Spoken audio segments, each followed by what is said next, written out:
Vous êtes à l'abreuvoir de l'actualité. À toutes et à tous, bonsoir et bienvenue. Voici les grandes articulations. Immersion gouvernementale, Zélé Koré, le Premier ministre chef de gouvernement, échange avec les autorités administratives. La rencontre s'étend sur les différents services de gouvernorat. Question centrale, la bonne organisation de cette immersion. Le métier de forgeron est une vieille activité qui résiste au temps. C'est à l'image de ce groupe de forgerons qui, depuis 30 ans, excellent dans ce métier. En plus de le promouvoir, ils parviennent à se prendre en charge. C'est le grand format du jour à découvrir tout de suite. Prévention des maladies liées aux mains contaminées, les autorités sanitaires et les partenaires affichent leur inquiétude. Dans les formations sanitaires, la production de solutions hydroalcooliques est envisagée. Coût de l'investissement, 300 000 €. C'est tout pour les titres. Place au développement. Le forum Mining Indaba se présente comme une opportunité pour la Guinée. La délégation met en avant le potentiel minier du pays à travers le projet Simandou. C'est autour des rencontres permettant de renforcer les contacts avec des investisseurs. Dans son discours de circonstance, le ministre Djiba Diakité explique clairement la vision du chef de l'État dans le cadre du programme Simandou 2040. Fatoumata Kourouman. Le forum minier Investing in African Mining Indaba, organisé à Cape Town, en Afrique du Sud, a débuté le 2 février 2025. Parmi les délégations présentes, celle de la Guinée, conduite par le ministre directeur de cabinet de la présidence, également président du comité stratégique de Simandou, Djiba Diakité, a particulièrement retenu l'attention. Cet événement a été l'occasion pour la Guinée de mettre en avant son potentiel minier, notamment à travers le méga-projet des mines de Simandou, qui est l'un des plus grands gisements de fer non exploités au monde. Pour cette seconde journée du forum, la mission guinéenne a eu un emploi du temps chargé. Arrivé au Cape Town International Convention Center dans la matinée, la délégation gouvernementale guinéenne a notamment rencontré des représentants de la Banque mondiale. Les discussions ont permis de renforcer les relations entre la Guinée et cette institution financière internationale, ouvrant la voie à de nouveaux investissements et à des partenariats stratégiques pour le développement du secteur minier guinéen. L'un des moments forts de cette journée a été le Country Showcase, où le président du comité stratégique de Simandou a présenté la vision minière du chef de l'État, son Excellence le général Mamadi Doumbouya, pour les 15 prochaines années.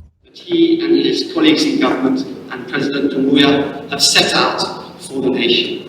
So, without further ado, I'm going to invite Honourable Djiba Diakité to come and take to the podium. I know he has a short film that he wants to present to you, and thereafter we're going to invite the panelists for panel one to come up onto the stage. Your Excellency, Minister, distinguished guests, ladies and gentlemen, good morning. Welcome to Guinea Showcase. So just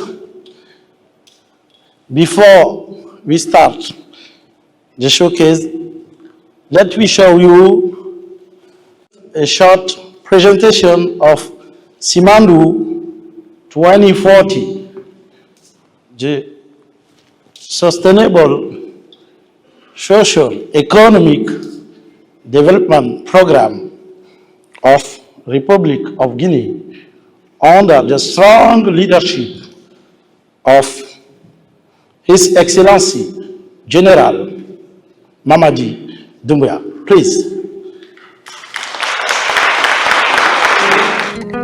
One people, one leader, one vision. For the Sustainable Socio-Economic Development Program, responsible, Simandou 2040. The people are a priority, a future built together. Agriculture, food industry, and trade. We cultivate innovation, education and culture. Every child is a leader of tomorrow. Robust infrastructure, transport, and technology. A dynamic economy, finance and insurance for health and well-being. A will, a determination, a commitment that transforms. Simandou 2040. The people are priority, a bridge to prosperity. Guinea, our paradise, a land of wealth and innovation.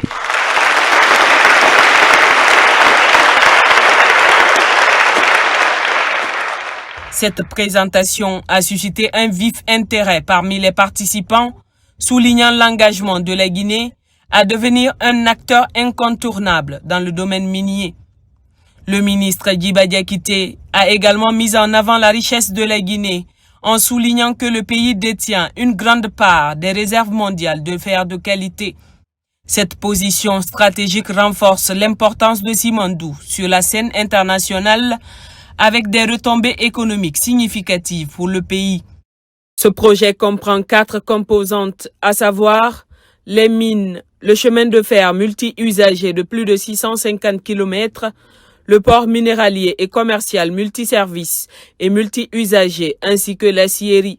Le projet intégré Simandou, qui englobe les mines, les infrastructures multi-utilisateurs et multi-usagers, dédiés pour le transport de minerais de fer, bien évidemment, mais également pour le transport de marchandises et de passagers, est composé essentiellement de 4 éléments clés.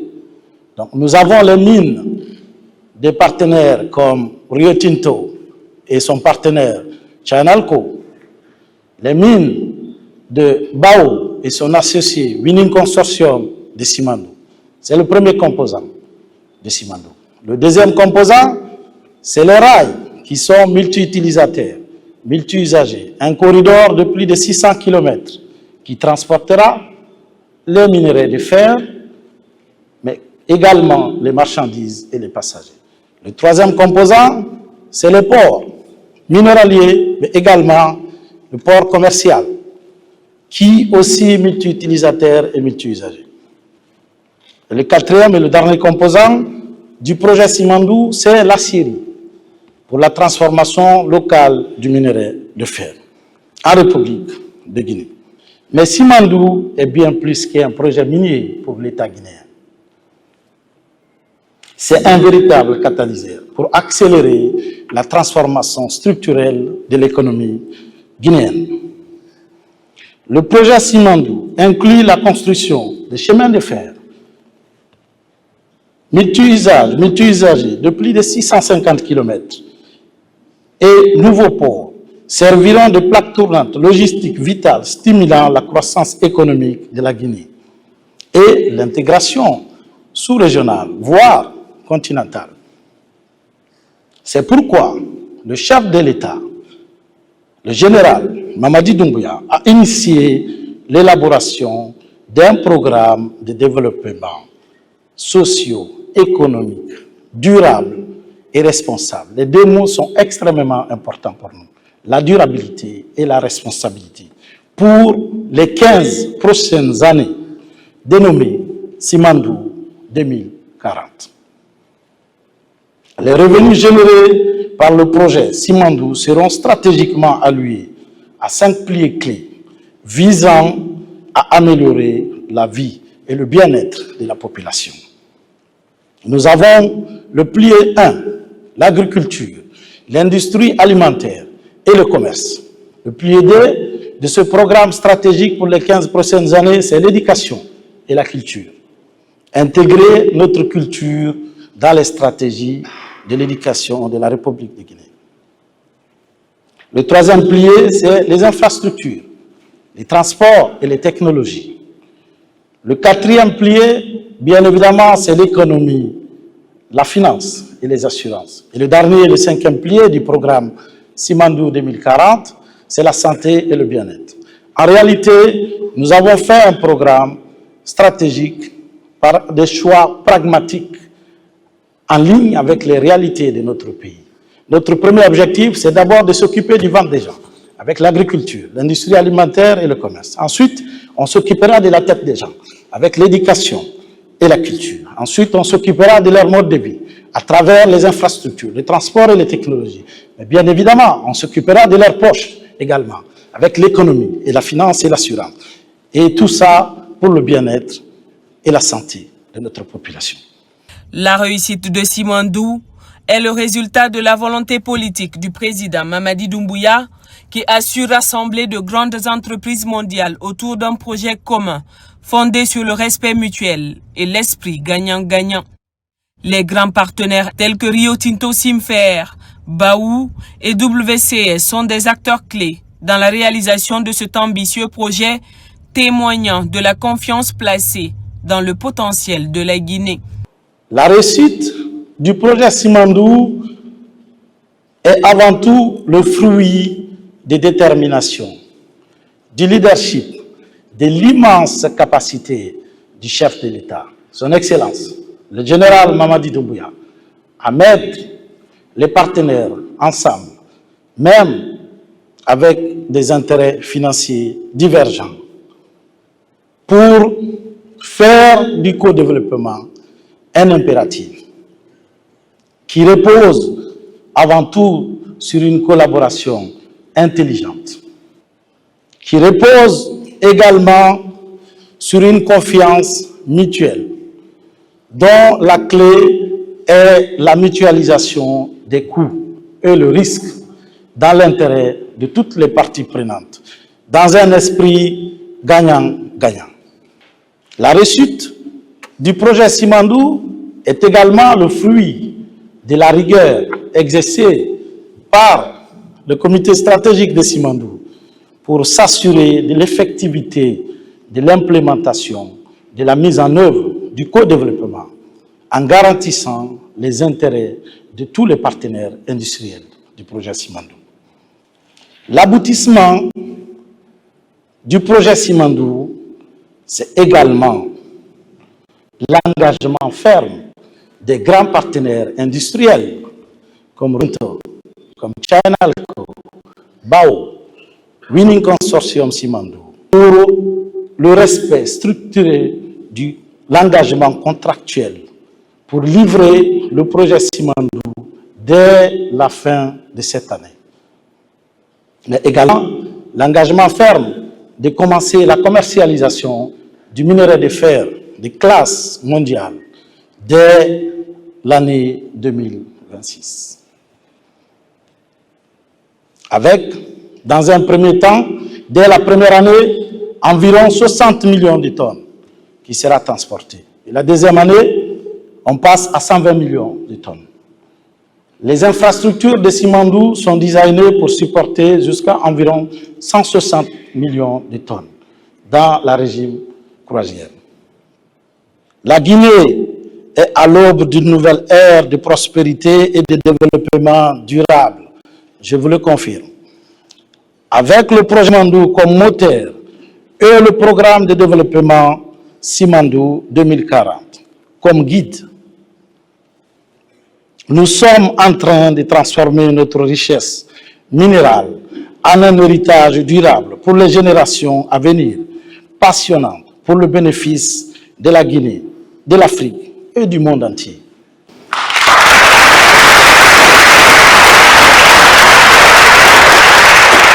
Après le discours déterminant du président du comité stratégique de Simandou, Djiba Diakité, un premier panel auquel a participé la ministre de l'Environnement et du Développement durable, Diamé Diallo, et l'administrateur général du contrôle des grands projets, Ibrahima Abe Diallo, a également été organisé. Au menu des échanges, les enjeux environnementaux liés à l'exécution du projet Simandou. La ministre a souligné l'importance de prendre en compte l'impact environnemental lors de la mise en œuvre de ces projets. Elle a assuré que des normes et des standards très élevés seront respectés en matière de protection de la nature et de la biodiversité. Cette perspective vise à établir un équilibre entre développement économique et préservation de l'environnement. Un deuxième panel a réuni le ministre des Mines et de la Géologie Bounasila et des responsables de structures phares, notamment l'ANAIM, la Sogipami et le président de la Chambre des Mines. Le forum Mining Indaba a ainsi permis de poser les bases d'une coopération renforcée entre la Guinée et ses partenaires internationaux. Les discussions autour du programme Simandou 2040 ont ouvert la voie à de nouvelles opportunités d'investissement et de développement, avec une vision claire vers un avenir plus durable et plus responsable pour les populations guinéennes. Retour au pays, immersion gouvernementale. Allons prendre la température du côté de Nzérékoré. Le Premier ministre, chef de gouvernement, échange avec les autorités administratives. La rencontre s'étend sur les différents services de gouvernorat. Question centrale, comment mieux s'organiser pour la réussite de cette gouvernance de proximité? Réponse avec Ousmane Bangoura. Il faut cerner les réalités locales et adapter les politiques publiques en fonction des besoins de la population à la base. C'est le souci qui anime le chef de l'État, le général Mamadi Doumbouya. C'est pourquoi, arrivé dans la région forestière, le Premier ministre, chef du gouvernement, rencontre les différents services relevant de la juridiction du gouvernement de Nzérékoré. L'objectif est d'expliquer la version du gouvernement par rapport à l'attente des populations. Nos rapports qu'on élabore à la base, on met dans des documents, que ce soit en version papier ou en version électronique, ça parvient au ministre, au chef du gouvernement. Mais venir jusqu'à la base pour s'enquérir, pour voir comment nous vivons, quelles sont les difficultés qu'on a, franchement c'est un hausse de soulagement. Depuis quelques jours, depuis 2 semaines presque, on a attendu, on les attendait à la base, on s'est préparé. C'était une joie immense. On est sûr que ce travail que nous allons faire, ça va tomber dans de bonnes oreilles et que ces résultats vont être comparés à ce que tout le temps qu'on donnait par version électronique ou par version papier. Ça a été un exercice instructif qui a amené l'ensemble des cadres à réfléchir de mieux sur les vrais goulots qui empêchent le fonctionnement réel de leur service afin que le service soit plus près de la population. Au cours des discussions, des commissions ont été constituées. Chaque commission a été chargée d'examiner des domaines spécifiques afin de structurer des problématiques soulevées et d'apporter des solutions concrètes. C'est comme si c'était un conseil de ministres auquel nous avons participé, nous préfets, nous gouverneurs de région et tous les administrateurs territoriaux. On s'est mis à l'aise et on a posé nos difficultés. Le Premier ministre nous a répondu et tous les membres du gouvernement qui étaient là se sont prêtés à cet exercice pour nous permettre quand même de connaître ce qui va et ce qui ne va pas. Et ça nous a permis de mettre en lumière toutes les difficultés que nous avons en matière d'infrastructure et d'équipement et la mise en place des politiques publiques et les différents projets qui sont dans nos localités, qui sont bloqués et qui n'avancent pas. Le Premier ministre Amadou Ouriba a insisté sur la nécessité de réaliser un travail de fond dans les services déconcentrés afin de vérifier la conformité entre les discours et les actions réelles sur le terrain. C'est la deuxième journée de cette mission, agenda très chargé pour Amadou Ouriba et sa suite. Des visites sont effectuées sur les chantiers, certains ont été même inaugurés. Les autorités locales accompagnent la délégation ministérielle. Ensuite de nouveau, Ousmane Bangoura.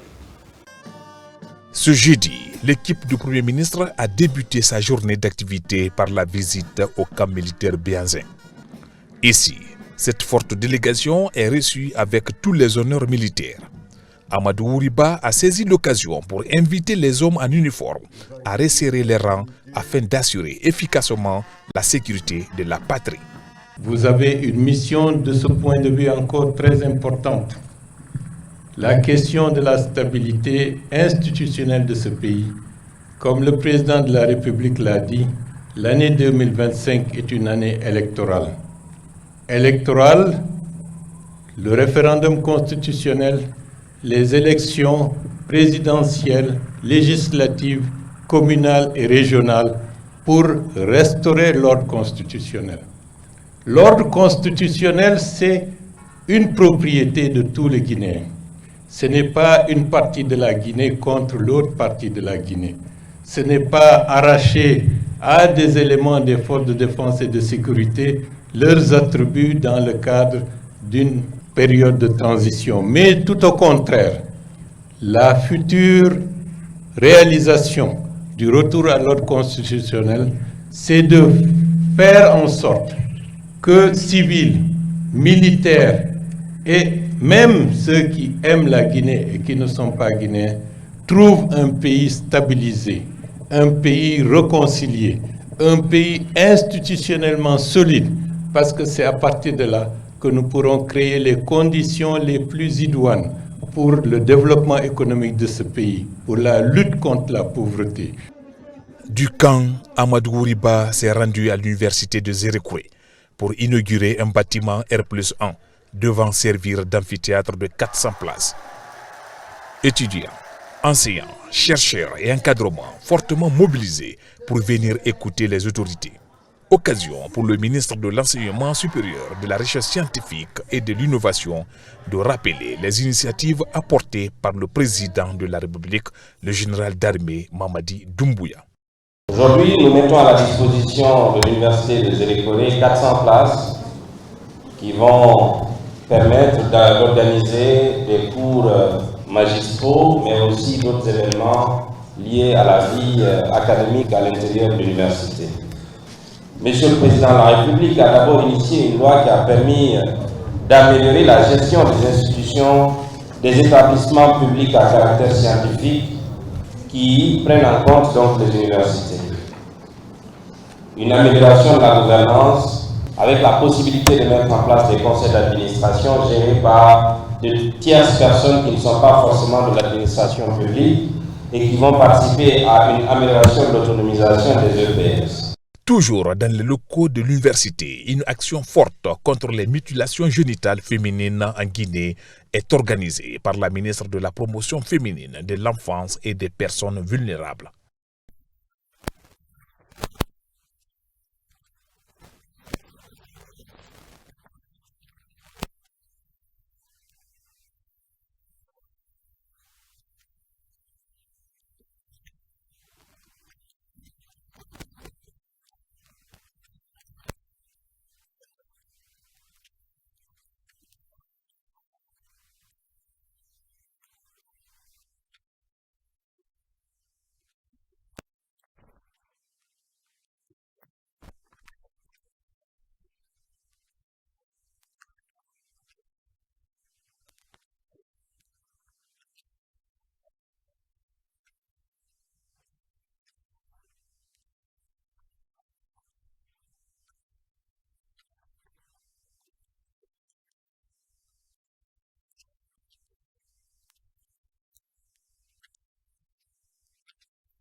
Satisfait de l'organisation, Amadou Ouriba a réitéré l'engagement de la Guinée à constituer avec des partenaires et mouvements pour mettre fin au MGF. Journée chargée pour le Premier ministre. De l'université, le cortège du chef du gouvernement s'ébranle vers Kobela, situé à plus de 30 km de Zérékoué-ville. Là également, le Premier ministre Amadou Ouriba visite le village Faim Zéro de Nié, où le programme alimentaire mondial PAM intervient dans le cadre de la lutte contre la faim, mais aussi la sous-alimentation des enfants. Avec le système sud-coréen, si on faisait 1 hectare sous le contrôle de monsieur le ministre de l'Agriculture, c'était peut-être 1 tonne. Mais avec le modèle, 1 hectare peut donner plus de 6 tonnes. C'est ce 6 tonnes-là qui est transformé, mais aussi qui est distribué au niveau local, mais aussi par rapport aux écoles qui sont à Nié, mais aussi les écoles environnantes. Mais monsieur le Premier ministre, c'est aussi le lieu de remercier, et aussi de féliciter nos partenaires, le PAM, le Programme alimentaire mondial. Vous m'avez instruit pour aller à Rome, pour vraiment signer le programme triennal entre la République de Guinée et le PAM, qui est 2024-2029. La contribution du PAM dans le secteur de l'éducation en Guinée de 2018 à 2023 est la suivante. 228 167 enfants, dont 45% des filles, ont reçu des repas nutritifs dans les écoles, dans 1267 écoles, dont 400 cantines scolaires sous la gestion du ministère de l'Enseignement supérieur, dont le taux de réalisation est de 59,3% contre 99,1% en 2023. Le Premier ministre, chef de gouvernement, a vivement remercié le PAM pour sa contribution dans le cadre de la rétention des enfants à l'école à travers ce programme. Amadou Ouriba a par ailleurs insisté sur la scolarisation de tous les enfants, notamment les filles. C'est dans une ambiance conviviale que le Premier ministre et sa suite ont partagé le repas du jour avec les élèves à la cantine scolaire de Nié, la plus vieille école de la localité. Dans la capitale forestière, on signale la présence du patron de la Défense nationale, l'ambassadeur Aboubakar Sidiki Kamara, visite les différentes infrastructures militaires. Par ailleurs, toucher du doigt les réalités des populations à la base. Caporal Mabinti Keïta de la presse militaire. Après le rassemblement général à la place d'armes du camp Beyanzon de Zérékoré, le Premier ministre, en compagnie des membres du gouvernement, a visité les différents chantiers de cette unité militaire. Au total, 15 ouvrages sont réalisés dans ce camp pour améliorer les conditions de vie et opérationnelles de la troupe. Des infrastructures de tout genre qui tiennent compte des besoins d'une armée, dont la montée en puissance retient l'attention de la chaîne de commandement et rassure la population. Je voudrais tout d'abord exprimer mes sentiments de satisfaction à l'endroit des autorités militaires, à leur tête le président de la République, chef de l'État, chef suprême des armées, le général Mamadi Doumbouya, son ministre de la Défense nationale, son chef d'état-major général des armées, qui ont fait de leur cheval de bataille l'équipement et la formation au sein des forces armées guinéennes. Depuis l'avènement du CNRD au pouvoir, les infrastructures en train de fleurir dans tous les camps. Le cas de la 4e région militaire est plus illustratif. D'abord, la construction de l'état-major de la 4e région militaire juste derrière moi, la construction d'un centre de santé, mais également les bâtiments pour abriter le personnel au niveau de la 4e région militaire. On compte 15 ouvrages à réaliser dans le projet lancé par le CNRD pour que les militaires puissent faire leur travail dans les conditions optimales. Érigée en 4e région militaire en 1988, la zone militaire de Zérékoré contre 4 bataillons autonomes, 10 compagnies, un centre d'instruction et plusieurs PIA le long des frontières avec la Côte d'Ivoire, le Libéria et la Sierra Leone. Dans chacune des garnisons militaires au sud du pays, des infrastructures modernes sont sorties de terre. Une promesse tenue au terme de la première immersion gouvernementale en 2022. Les infrastructures réalisées et mises à la disposition de la troupe sont la compagnie d'infanterie de Koyama, la compagnie d'infanterie de Wondekenema, les PA de Déré, de Fumbadou, de Zobela, mais également nous avons le PA de Kwankan. 2002, VTR. Des acquis de la transition militaire du CNRD et qui aujourd'hui donnent une nouvelle image à la vaillante armée guinéenne. Devant l'ensemble de la chaîne de commandement et de la troupe des forces de défense et de sécurité rassemblées, le ministre de la Défense nationale a transmis le message de félicitations et d'encouragement du chef suprême des armées, le général d'armée Mamadi Doumbouya. Le général de 2e section, Aboubakar Sidiki Kamara, a rappelé les motivations du déplacement des membres du gouvernement vers différentes régions du pays.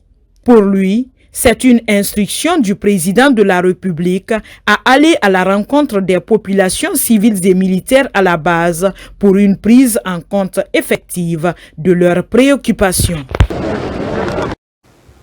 Également, le ministre de l'Information et de la Communication, séjournant en Zérékoré, il a constaté de visu le centre de diffusion. De nouveaux équipements sont récemment installés dans ce centre. Des entretiens ont eu lieu avec les journalistes de la région. Kerno Ousmane Diallo. Monter plus haut pour porter plus haut la voix de la radio nationale en élargissant son champ d'écoute dans la région de Zérékoré. Sur cette antenne de 100 mètres, les techniciens du ministère de l'Information et de la Communication concrétisent un des programmes du chef de l'État en matière d'accès à l'information. Avec de nouveaux équipements en cours d'installation, le confort et le champ d'écoute de la radio nationale en Zérékoré vont progresser. Nous sommes en train de corriger l'installation de dipoles radio national sur le pylône.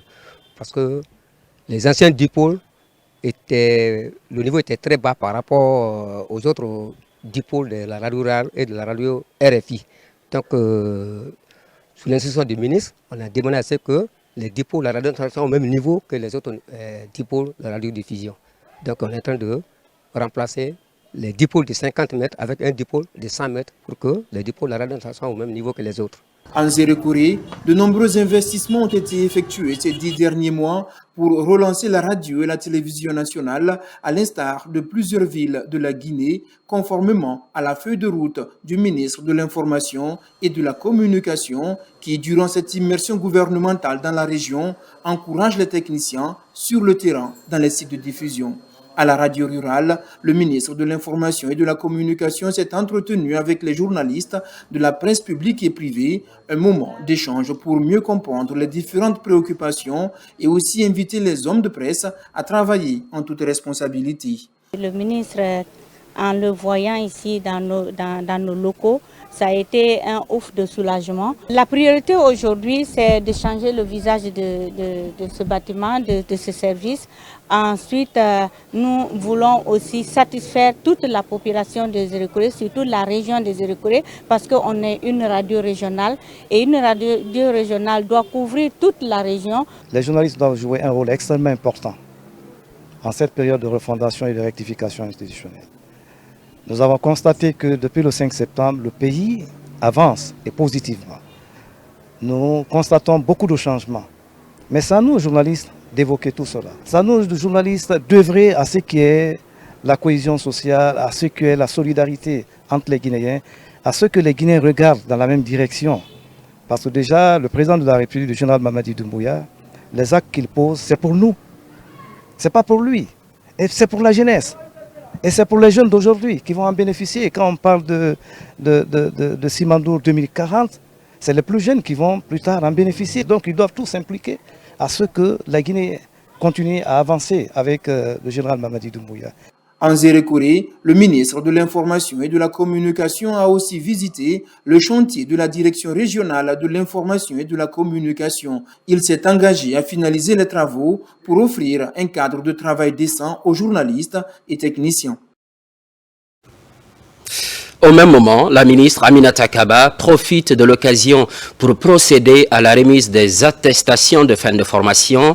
266 apprenants sont désintéressés, tous issus de l'école régionale des arts et métiers. Moussa Komara, depuis la région forestière. Accompagnée de son homologue de la promotion féminine et de l'enfance, la ministre de l'Enseignement technique, de la formation professionnelle et de l'emploi délivre des satisfecits à 266 apprenants de l'école régionale des arts et métiers et RAM des Zérekoré. Ces heureux récipiendaires sont désormais qualifiés en électricité industrielle, en topographie et en climatisation et froid grâce à l'Office national de formation et de perfectionnement professionnel. Ces thématiques découlent d'un diagnostic socio-économique fait par l'antenne régionale de l'Office national de formation et de perfectionnement professionnel de Zérekoré, avec les parties prenantes de tous les secteurs de l'économie informelle, afin d'identifier les métiers porteurs les plus prisés de la région, comme l'électricité industrielle. La formation a duré 3 semaines. L'approche par compétence a été la méthodologie appliquée, l'objectif étant de préparer la jeunesse locale à bénéficier des dividendes du méga-projet Simandou.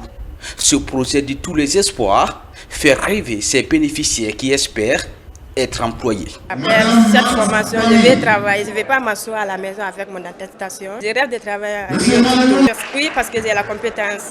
À cette remise, la ministre de l'Enseignement technique, de la formation professionnelle et de l'emploi a été impressionnée par le courage de cette nourrice qui n'a loupé aucune session. En recevant aujourd'hui vos attestations, vous ne recevez pas seulement un document, mais la reconnaissance de vos efforts, de votre constance et de votre volonté d'apprendre. Vous êtes désormais mieux outillés pour affronter le monde du travail avec confiance et professionnalisme. La qualification de la formation professionnelle reste un défi important pour mettre un terme à l'inadéquation entre formation et l'emploi. Des alliés enfoncent à l'abbé cap sur l'université de la région. L'informatique de base pour tous devient une priorité. 3 salles sont équipées d'ordinateurs. Le projet vient d'être activé. Il touche à la fois personnel enseignant et étudiant. Finalité, recevoir des cours à distance et faciliter la recherche d'emploi. Sarafdine Diallo, Abdoulaye Diallo. L'Université de l'Abbé poursuit son programme d'innovation et de qualification d'apprentissage. Ce projet intitulé « Informatique de base pour tous » est une parfaite illustration. Il facilite aux enseignants, chercheurs et étudiants à mieux qualifier les études à travers l'outil informatique. Ce projet est né suite d'un constat et une étude que nos services a menée auprès des étudiants. Il s'est avéré que près de 30% de nos étudiants n'ont aucune base en informatique. Et que dans le passé, on a constaté que certains de nos étudiants sortants ont vraiment un manque à gagner très important en matière d'informatique. 3 salles sont aménagées et équipées en outils informatiques. Un personnel qualifié va encadrer les étudiants durant tout le processus. En tant qu'économiste, j'ai confronté pas mal de problèmes durant les vacances puisque je n'avais aucune dose d'informatique, ce qui m'a empêché d'effectuer certains voyages. Donc je pense que c'est quelque chose qui est très important pour les départements. Nous sommes très heureux au nom des CANA, au nom des différents doyens. Je vous garantis que nous allons encourager et accompagner les étudiants dans ce sens-là par rapport aux différents départements. Le rectorat de l'Université de l'Abbé promet tout d'abord de continuer à qualifier l'apprentissage avant d'inviter les étudiants à saisir la balle au rebond. Aux étudiants, c'est une invite à être extrêmement sérieux, à être mobilisés pour suivre la formation avec le maximum d'intérêt, pour que les enseignants aussi qui se sont mobilisés pour vous donner ces cours-là, pour leur donner de la force et du courage, de la motivation à vous accompagner dans ce projet. Ce projet informatique de base pour tous vient à point nommé pour les étudiants. Avec les acquis de cette formation en informatique, ils seront désormais capables de cerner le monde des innovations à travers l'informatique. Par ailleurs, pose de première pierre de la filiale de la Banque sahélo-sahélienne pour l'investissement et le commerce, la construction de cet édifice cadre avec le programme présidentiel de création des pôles d'attractivité économique capable de répondre aux besoins d'une population en pleine croissance. Le ministre de l'économie et des finances préside la cérémonie. Mamadi Gassama. Nous sommes sur le site directionnel de Koloma. Sur cet espace de 3000 m² sera érigé le futur siège de la Banque sahélo-saharienne pour l'investissement et le commerce. La construction de cet édifice est née de la volonté du gouvernement à faire de ce site un pôle administratif et économique de référence, symbole de la modernité, du renouveau et de transformation urbaine de la Guinée. Cette cérémonie marque ainsi la pose de la première pierre de la filiale BESIC Guinée. Ce bâtiment moderne ne sera pas seulement un siège administratif, il sera un centre d'excellence, un espace où l'innovation, l'efficacité et la qualité de service seront au cœur de nos activités. Conçu selon des standards architecturaux contemporains, il intégrera des infrastructures respectueuses de l'environnement, favorisant la durabilité et l'efficacité énergétique. Ce projet de siège, de nouveau siège de BESIC Guinée va non seulement contribuer à améliorer l'image de la BESIC Guinée et accroître ses activités, mais également va participer dans la planification urbaine au niveau de Conakry et pour le développement économique de la République de Guinée. Ces différentes mutations renforcent le système bancaire dans sa solidité et sa résilience. Je voudrais donc inviter toutes les autres banques n'ayant pas encore commencé la construction de leur siège, à emboîter le pas de leurs consoeurs. Car construire vos sièges, c'est poser les fondations d'un avenir prospère en bâtissant confiance, rigueur et innovation. Au nom de son Excellence, Monsieur le Président de la République, chef de l'État, le général Mamadi Doumbouya, et de Monsieur le Premier ministre, chef de gouvernement, Monsieur Amadou Ouriba, je voudrais réaffirmer notre disponibilité à accompagner le groupe BESIC dans ses projets futurs à travers des partenariats stratégiques visant à renforcer l'inclusion financière, à soutenir l'entrepreneuriat et à promouvoir un développement économique durable et équilibré. Mesdames et messieurs, distingués invités, pour terminer, je voudrais remercier tous les participants à cette cérémonie pour leur présence massive qui traduit leur engagement à contribuer à la consolidation de la coopération régionale pour la prospérité de nos peuples. La construction de ce nouveau siège s'inscrit dans le cadre du programme présidentiel de développement et d'urbanisation. Il contribuera non seulement à structurer durablement nos espaces, mais aussi à créer des pôles d'attractivité capables de répondre aux besoins d'une population en pleine croissance. Et puis, le ramadan s'approche. Vous le savez certainement, période de pénitence, mais surtout de large consommation. Il faut rendre disponibles et en quantité les denrées de première nécessité. L'État ne dort pas sur ses deux oreilles. Sous la coupe du département du commerce, les acteurs impliqués se retrouvent en seul objectif, trouver solution à la desserte des populations en produits alimentaires. Al-Gassim Mouba. À quelques semaines des mois de pénitence, une question se pose. Comment améliorer l'approvisionnement en denrées de première nécessité? Une préoccupation du gouvernement. Au ministère du Commerce, la problématique est sur la table. Autour de la question, les acteurs se penchent sur les opportunités à saisir par les opérateurs économiques. Ici, les fournisseurs de services et produits partagent leurs préoccupations avec les entités qui commandent des prestations. La stabilité des prix des denrées de première nécessité durant ce mois de Ramadan et ce mois de Carême est un enjeu stratégique pour le bien-être de nos concitoyens. Pour nous, aujourd'hui, en tant que ministère, c'est vous les hommes de terrain, c'est vous le bras opérationnel pour l'atteinte de ces objectifs que je viens de citer. Sans vous, nous ne pouvons rien faire pour drainer déjà le flux que nous avons, pour approvisionner correctement le marché et surtout pour stabiliser le prix. Raison pour laquelle ces échanges sont une franche collaboration. Cet espace de partage d'idées va permettre aux opérateurs économiques d'avoir des discussions approfondies avec la ministre du Commerce pour adopter une approche objective et qualificative.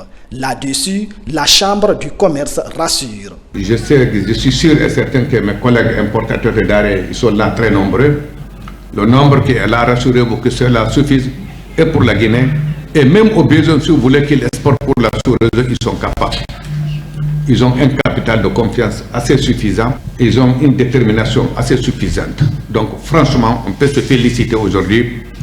Nous avons vraiment un noyau des importateurs de denrées. Rassurez-vous, Madame la Ministre, que la Guinée aujourd'hui est assise sur une base assez solide sur les importations de denrées de première nécessité. Ce dialogue sur les enjeux du secteur du commerce est une aubaine pour la ministre Yaha Sidibé pour inviter les opérateurs économiques à harmoniser et stabiliser les prix afin de lutter contre la spéculation.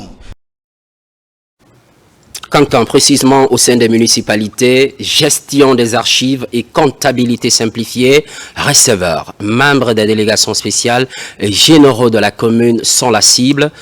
L'ANAFIC compte offrir des repères essentiels sur leurs obligations. La modernisation des outils de travail n'est pas exclue. Djamokaba, éclairage. Parmi les atouts de l'administration, la gestion des archives et comptabilité simplifiée. À Cancan, ces outils deviennent impératif pour les cadres locaux. Réunis ici, ils renouvellent la vision du ministère de l'administration du territoire pour mieux gérer les enjeux de leurs fonctions. La transparence et l'efficacité des ressources publiques renforcent les motivations. Ça peut nous servir beaucoup de choses, non seulement sur la question de comptabilité dans nos communes, mais aussi comment garder nos documents et comment classer nos documents dans nos communes. Bien assimiler vraiment cette formation afin de bien travailler sur le terrain pour vraiment le bien-être de la population. Parce que quand ils arrivent vraiment à bien assimiler cette formation, à la longue, vraiment, ils n'auront pas de problème dans l'archivage des documents et dans la comptabilité simplifiée. La gestion des archives et comptabilité publique simple, une alternative en faveur des services publics, garant de l'accès aux documents administratifs et la maîtrise des recettes locales pour un développement durable. Ça va les apprendre à bien tenir les documents des collectivités et à bien gérer la comptabilité des collectivités. J'ai à préciser que cet atelier est tenu grâce au MATD, bien entendu avec l'appui technique et financier de l'ANAFIC, entendez Agence nationale de financement des collectivités. Des exercices de contrôle sont annoncés pour accélérer le rythme des réformes administratives sur le plan local. L'ANAFIC veut ainsi aller plus vite pour offrir aux administrateurs territoriaux des repères essentiels quant à leurs obligations. Dans l'actualité toujours, foire internationale de Conakry, espace de loisirs et de négoces par excellence. Les visiteurs viennent de partout. Des produits sont exposés pour mieux valoriser la production locale à l'échelle nationale et internationale. C'est la 6e édition et sera bouclée le 23 février prochain. Moussa Bangoura nous donne les précisions. Ouverte il y a quelques jours, la foire internationale de Guinée ne cesse d'enregistrer du monde ici, à l'esplanade du stade Général Lansana Conté de Nongo. Visiteurs et acheteurs se côtoient sur ce lieu de grande activité commerciale et culturelle. Pour une meilleure visibilité, des produits de tout genre sont exposés à la clientèle. Depuis le lancement, tout se passe très bien. On a réussi à s'implanter petit à petit. Et aujourd'hui, je pense que les choses avancent et nous recevons beaucoup plus de monde. Et les gens commencent aussi à fréquenter l'enceinte du stade. Et je pense que ça va, honnêtement, ça va. Et nous aussi, ça nous fait plaisir de savoir qu'il y a beaucoup de monde intéressé à ce qu'on fait ici présentement. Je suis venu, j'ai trouvé un article que j'ai pris, un boubou. C'est bien brodé, ça me plaît de venir, je vais repasser encore. Je demande à la population de passer, de jeter des coups d'œil. Le thème retenu cette année est innovation et digitalisation du secteur informel pour influencer l'entrepreneuriat féminin à travers les produits locaux. Plus de 10 pays de la sous-région participent à cette foire à dimension internationale. Je fais payer complet. Et la qualité, oui, parce que ça, ce que je vis ici, c'est ma première fois de voir ça en Guinée. Ça me plaît. Nous faisons la promotion de nos produits locaux. Nous essayons de les vendre sur le plan international. Et nous acceptons les autres aussi. Nous créons un point d'échange culturel et commercial entre nous et les autres pays. Et grand merci à son Excellence, Monsieur le Président, le général Mamadi Doumbouya, qui nous donne la chance, l'opportunité de réaliser nos projets. La rentrée est gratuite pour les visiteurs, les jours ouvrables. L'enjeu est de promouvoir la culture locale et favoriser les échanges entre les villes guinéennes ainsi que celles des pays voisins, en plus de l'exposition des produits et articles divers. Des spectacles et concerts live seront organisés les week-ends pour le grand bonheur du public de Conakry. C'est le grand format de cette édition, le métier de forgeron, une vieille pratique qui résiste au temps. Je vous le disais un peu plus haut, c'est à l'image de ce groupe de forgerons qui, depuis 30 ans, excelle dans cette activité. En plus de le promouvoir, le métier de forgeron bien sûr, ils parviennent à se prendre en charge. Abraham Christophe Conté pour plus de compréhension. Au cœur de la capitale guinéenne, nous voici dans cette forge où évoluent depuis plus de 30 ans des artisans passionnés de ce métier dont l'origine remonte à l'apparition du fer. À l'aide du soufflet, du marteau et des pinceaux, ces forgerons fabriquent plusieurs instruments de valeur, notamment pour les cultivateurs.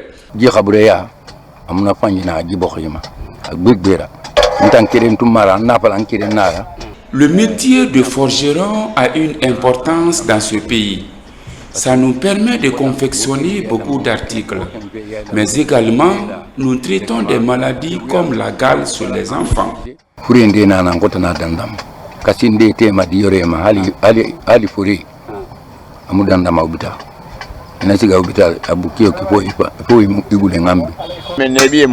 Depuis plusieurs années, nous exerçons ce métier. C'est un métier de nos ancêtres qui nous a fait grandir. Grâce à ce métier de transformation du fer, ces forgerons parviennent à entretenir leur famille et surtout à assurer l'éducation de leurs enfants. Le métier de forgeron résiste encore dans un monde moderne en perpétuelle mutation. On est là, il n'y a pas d'emmerdement. Personne n'a pas d'emmerdement. Quand quelqu'un voulait quelque chose là-bas ou bien ça vient, ça va partir. Nous sommes réparables, bien, marteau, il n'y a pas de apprenti maintenant. Avec ça, on nourrit des enfants. Et la femme, on a marié avec ça, on a fait beaucoup de quelque chose avec ça. Si on gagne des bâtiments, c'est ça. Installés en pleine capitale, ces forgerons transforment les métaux pour satisfaire la clientèle. Dans ces différentes forges sont fabriquées des machettes, des brouettes, des fourneaux et autres articles divers. Pour pérenniser l'un des plus vieux métiers du monde, ces forgerons essayent de transmettre leur savoir-faire à la nouvelle génération qui ne s'y intéresse pas.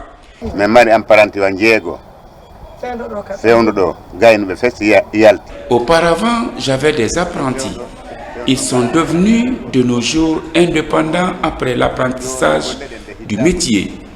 Les apprentis n'existent plus dans ce métier parce que ce n'est pas valorisé.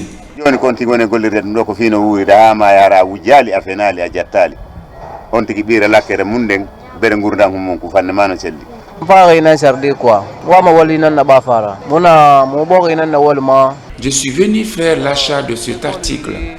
Il a une importance capitale pour nous.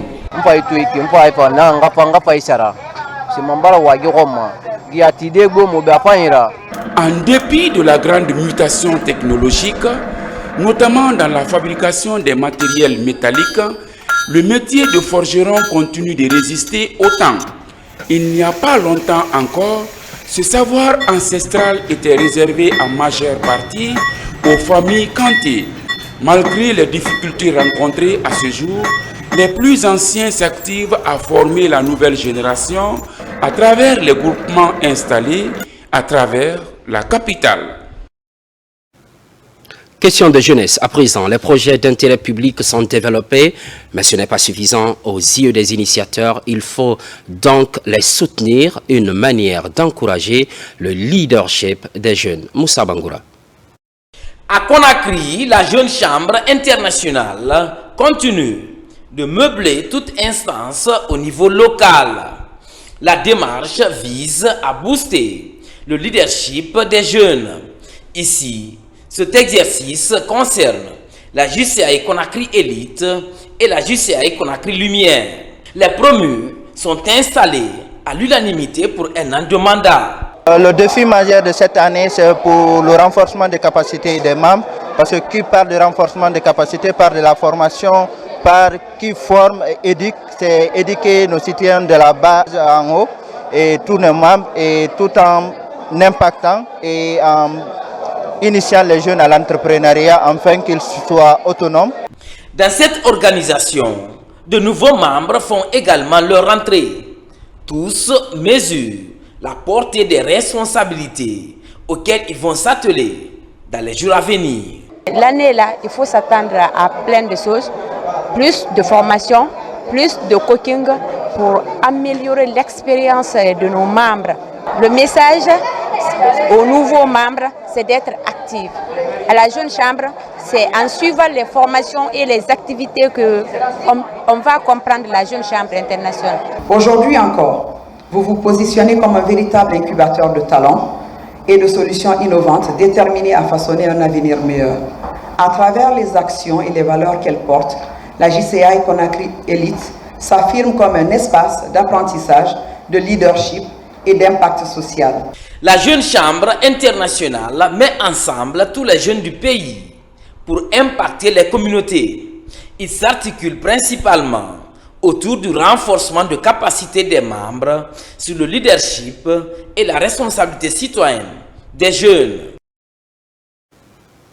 Ce qui, entre autres, concentre l'actualité, prévention des maladies liées aux mains contaminées. Les autorités sanitaires et les partenaires affichent leur inquiétude dans les formations sanitaires.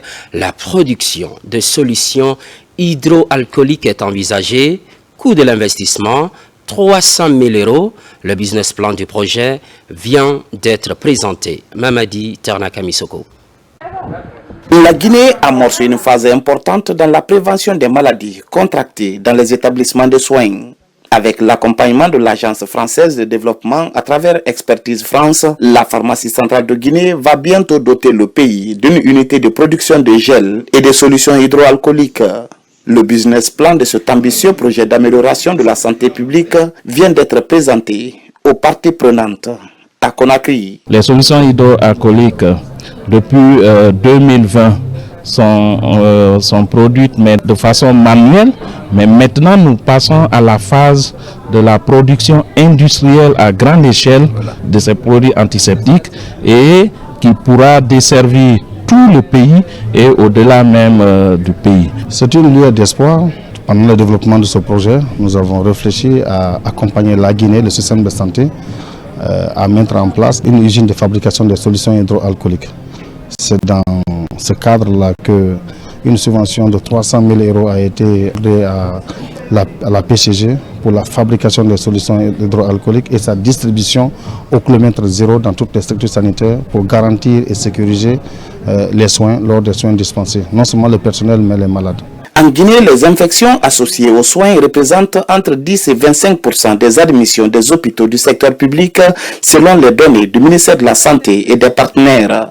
La dotation future de l'ensemble des structures sanitaires de gel et de solutions hydroalcooliques pourrait réduire drastiquement la survenue de maladies liées aux mains contaminées.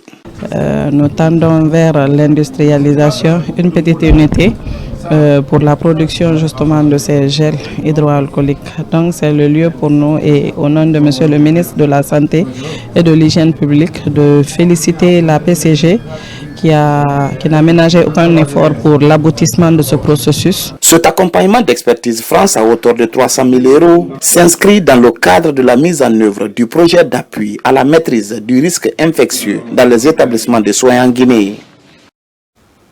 Des mains contaminées, on poursuit avec la gestion efficace des ordures. Cela nécessite une large réflexion, estiment les organisations de la société civile. C'est le cas du mouvement des patriotes. Il met l'accent sur la responsabilité des acteurs de la chaîne de l'assainissement. Derrière cette sensibilisation, un observatoire est créé. Son rôle, dénoncer les mauvaises pratiques qui freinent la salubrité publique. Aboubakar Junior Kamara, explication. La problématique de la gestion des ordures à Conakry est toujours un sujet d'actualité. Pour aider l'État et les élus locaux, les plateformes de la société civile s'impliquent dans la sensibilisation. À travers cette conférence de presse, le mouvement patriote propose des pistes de solutions. Je pense que la solution la plus apte à proposer d'abord, c'est la solution de la réflexion. Parce que nous avons eu à faire des campagnes de sensibilisation, à prendre le temps de nettoyer un peu dans nos quartiers. Mais cela ne suffit pas parce que vraiment l'État a le rôle de régulateur.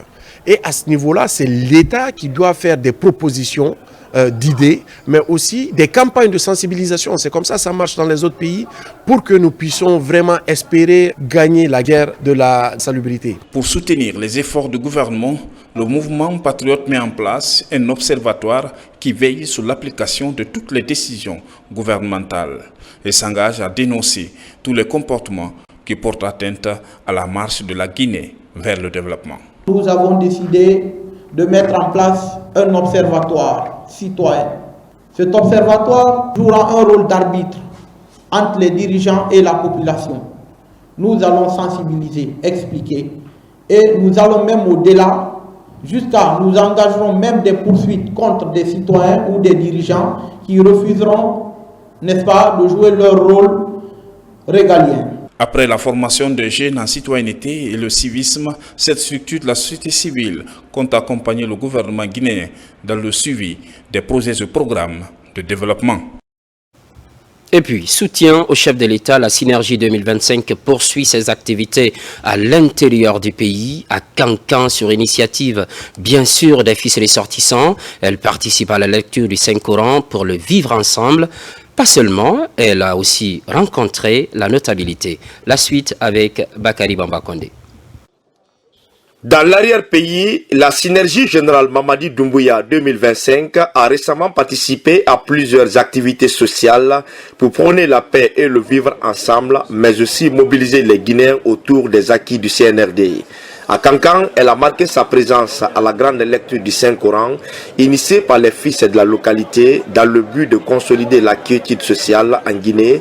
Je suis convaincu et même certain que ce que nous sommes en train de dire est très bien compris par la population guinéenne en général et particulièrement celle de Conakry. Ceux qui sont venus ici aujourd'hui, ils sont en train de se battre pour sauver la Guinée et les Guinéens. En marge de cette rencontre religieuse, la Synergie a rendu visite aux sages de Nabaya, un autre volet de sa mission visant à mettre en avant la notabilité pour qu'ensemble les Guinéens, toute obédience confondue, puissent regarder dans le même sens et parler d'une seule voix pour le progrès du pays. Quand vous marchez dans des villes, vous regardez que là où il n'y avait pas de goudron, il y a de goudron. Quand vous regardez dans les familles, vous voyez que là où il n'y avait pas d'emploi, les jeunes ont du travail.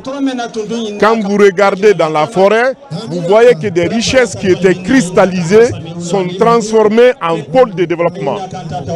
C'est facile de voir la vision du président. Le jeune Mamadi Doumbouya veut la paix pour développer le pays. Donc le Saint-Coran, on est en train de lire pour qu'il y ait la paix en Guinée, y compris pour monsieur le président, pour que Dieu lui donne la force pour pouvoir accomplir la mission qui a été confiée.